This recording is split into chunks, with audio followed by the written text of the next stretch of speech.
চন্দ্ৰগ্ৰহণৰ সময়ত ভুলতো নকৰিব এই 5টা কাম, অন্যথা দৰিদ্ৰ আৰু বেমাৰী হৈ পৰিব পাৰে আপুনি। 25 মাৰ্চত বছৰৰ প্ৰথমটো চন্দ্ৰগ্ৰহণ হ'ব।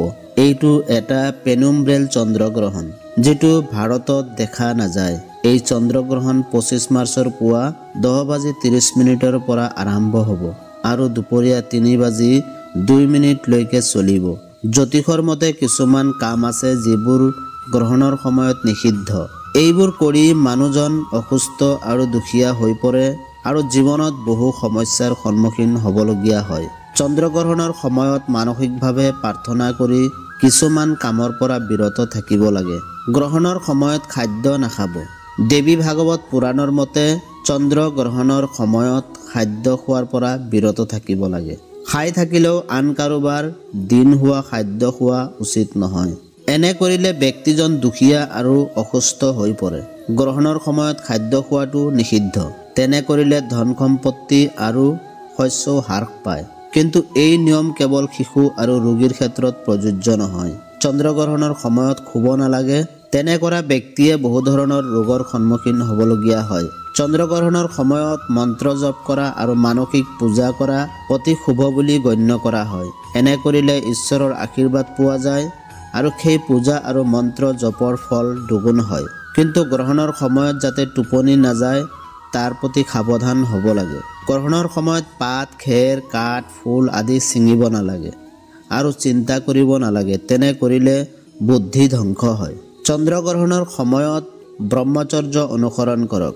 গ্ৰহণৰ সময়ত ব্ৰহ্মচৰ্য পালন কৰি ঈশ্বৰৰ ধ্যান কৰিব লাগে।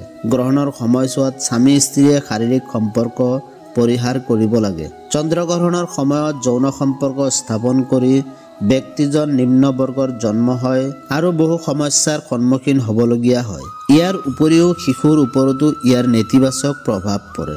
গতিকে চন্দ্ৰগ্ৰহণৰ সময়ত বৈবাহিক জীৱন পালন কৰি মানসিক জপ কৰিব লাগে। চন্দ্ৰগ্ৰহণৰ সময়ত এই কাম নকৰিব।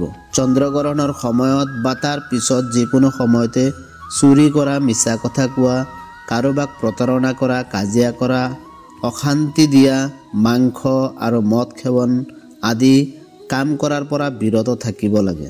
যি ব্যক্তি এনে কৰে তেওঁ দৰিদ্ৰ হৈ খাপৰ গৰ্ভত জন্ম লয়। এনে অভ্যাসে মানুহক সদায় শেষৰ ফালে লৈ যায়। সেয়ে এইবোৰ কেতিয়াও নকৰাটো অভ্যাস কৰি তোলক। চন্দ্ৰগ্ৰহণৰ সময়ত কাকো কষ্ট নিদিব।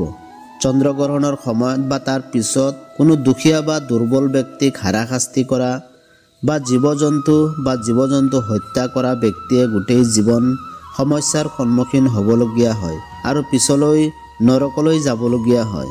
লগতে তেল মালিচ বা ফোহা লগালে কুষ্ঠ ৰোগৰো আশংকা বৃদ্ধি পায়। গতিকে চন্দ্ৰগ্ৰহণৰ সময়ত সাৱধান হৈ শাস্ত্ৰ অনুযায়ী কাম কৰিব লাগে। প্ৰিয় দৰ্শক, এই প্ৰতিবেদন কেৱল ইণ্টাৰনেটত উপলব্ধ তথ্যৰ ওপৰত ভিত্তি কৰি সাধাৰণ জ্ঞানৰ বাবে প্ৰদান কৰা হৈছে। জ্ঞানছ টাইম ইউটিউব চেনেলে এই তথ্যৰ নিশ্চয়তা আৰু সত্যতা প্ৰদান নকৰে আৰু দায়িত্ব গ্ৰহণ নকৰে।